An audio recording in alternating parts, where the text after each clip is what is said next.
Friends வணக்கம், welcome to Podhigai Priya kitchen. இன்றைக்கி நம்ம பார்க்க போகிறது ஹரியானாவில் இது ஃபேமஸான ரைஸ் வந்து பார்த்திங்கன்னா ஆலு சட்னி ரைஸ், அதாவது உருளைக்கிழங்கு புதினா கொத்தமல்லி ரைஸ்.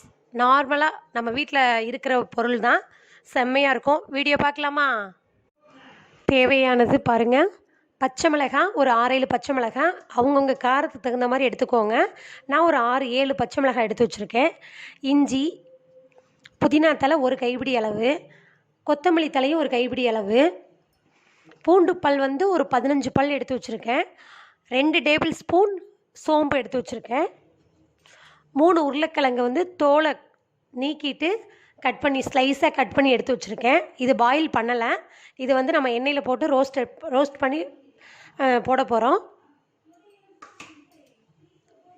பாஸ்மதி ரைஸ் வந்து நான் 3 டம்ளர் எடுத்திருக்கேன். இது ஒரு 10 நிமிஷம் ஊற வச்சுருக்கேன். இப்போ புதினா தலை, கொத்தமல்லி தலை, சோம்பு, பூண்டு, பச்சை மிளகாய், இஞ்சி இதெல்லாம் மிக்சியில் வந்து சட்னி மாதிரி ரெடி பண்ண போகிறோம். பச்சையாகவே ரெடி பண்ண போகிறோம். இப்போ நான் அரைச்சிட்டு காமிக்கிறேன். இப்போ நம்ம பச்சை மிளகாய் போட்டுக்கலாம், இஞ்சி போட்டுக்கலாம், பூண்டு, சோம்பு,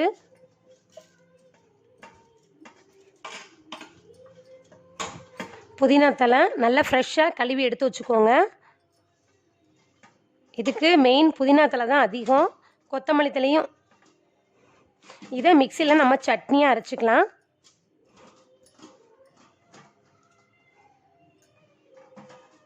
இதை மிக்சியில் நம்ம நார்மலாக சட்னியாக அரைக்கிற மாதிரி அரைச்சிட்டு வந்துடலாம். இப்போ இந்த கடாயில், இரும்பு கடாயில் நான் ஒரு 2 டேபிள் ஸ்பூன் வந்து எண்ணெய் ஊற்றிருக்கேன். ரீஃபண்ட் ஆயில் தான் ஊற்றிருக்கேன். இப்போ இந்த உருளைக்கிழங்க நம்ம தோல் சீவிட்டு நம்ம கட் பண்ணி வச்சுருக்கோம்ல, ஸ்லைஸாக கட் பண்ணி எடுத்து வச்சுருக்கோம் பார்த்தீங்களா, இதை இதில் போட்டுடலாம்.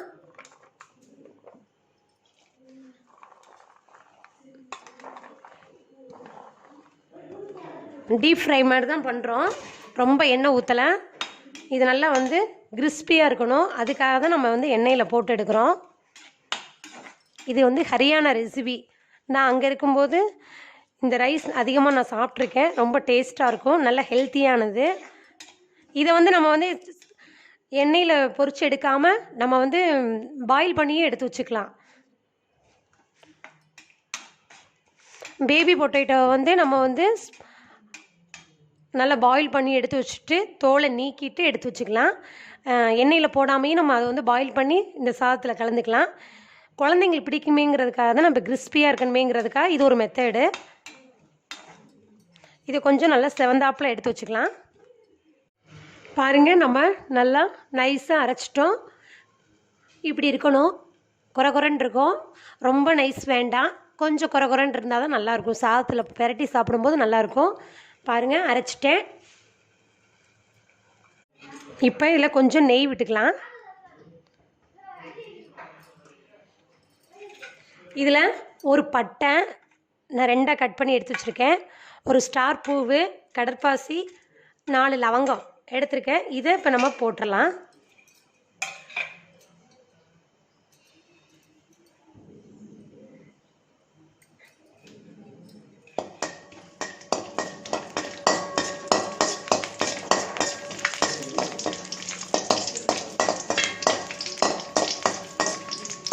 இப்போ நல்லா பொரிஞ்சிருச்சு. இப்போ நம்ம அரைச்சி வச்ச சட்னி இருக்குது பார்த்தீங்களா, புதினா மல்லி, இதை இதில் சேர்க்கலாம்.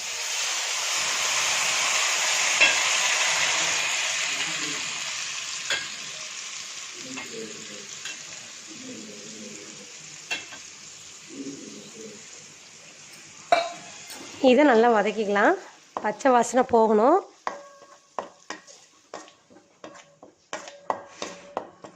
நல்லா இருக்குங்க, ரொம்ப செம்ம டேஸ்ட்டாக இருக்கும். இதனுடைய வாசனையே நல்லாயிருக்கும், குழந்தைங்களுக்கு ரொம்ப பிடிக்கும். நல்லது, புதினா கொத்தமல்லி ரொம்ப நல்லது. குழந்தைங்களுக்கு வந்து நம்ம சாதம் ஏதாவது நம்ம சமைச்சு கொடுக்கும்போது கொத்தமல்லியெல்லாம் பார்த்திங்கன்னா இப்படி அரைச்சி நம்ம சாதம் கிளறுனா ரொம்ப நல்லாயிருக்கும்.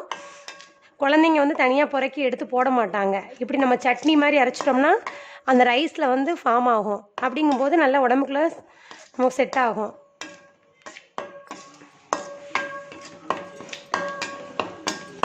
இது ஒரு 5 நிமிஷம் நல்லா வதக்கிக்கலாம்.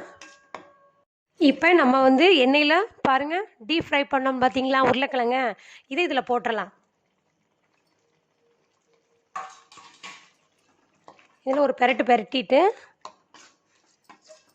உப்பு போட்டுக்கலாம். சால்ட் வந்து 2 ஸ்பூன் போட்டிருக்கேன்.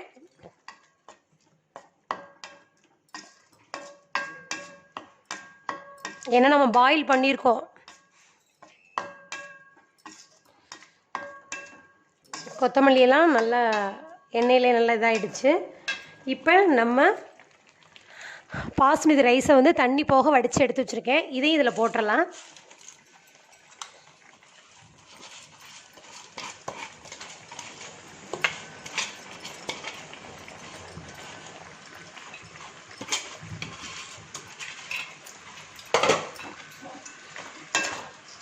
இதில் வேறு எந்த பொடியும் சேர்க்க வேண்டாங்க, செம்மையாக இருக்கும்.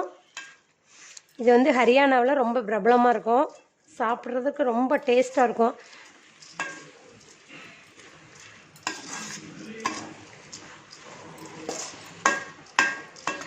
இதை ஒரு 3 நிமிஷம் அப்படியே நம்ம வந்து இதில் கலவையோட நல்லா ஒன்று சேரணும்.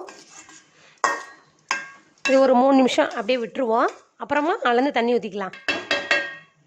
இப்போ நம்ம வந்து 3 டம்ளர் எடுத்திருக்கேன் அரிசி பாஸ்மதி ரைஸு. 1 டம்ளருக்கு 2 டம்ளர் கணக்குக்கு நான் 6 டம்ளர் தண்ணி விட்டுருக்கேன். இதை அப்படியே மூடி வச்சிடலாம்.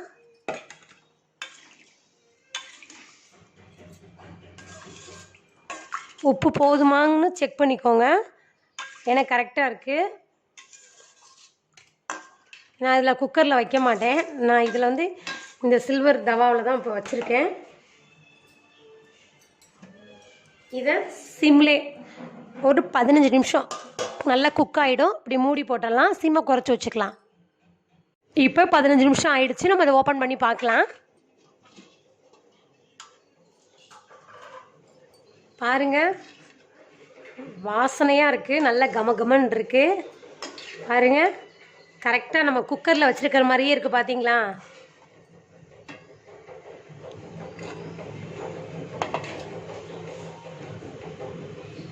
பாருங்கள் ஃப்ரெண்ட்ஸ், செம்மையாக இருக்கும்.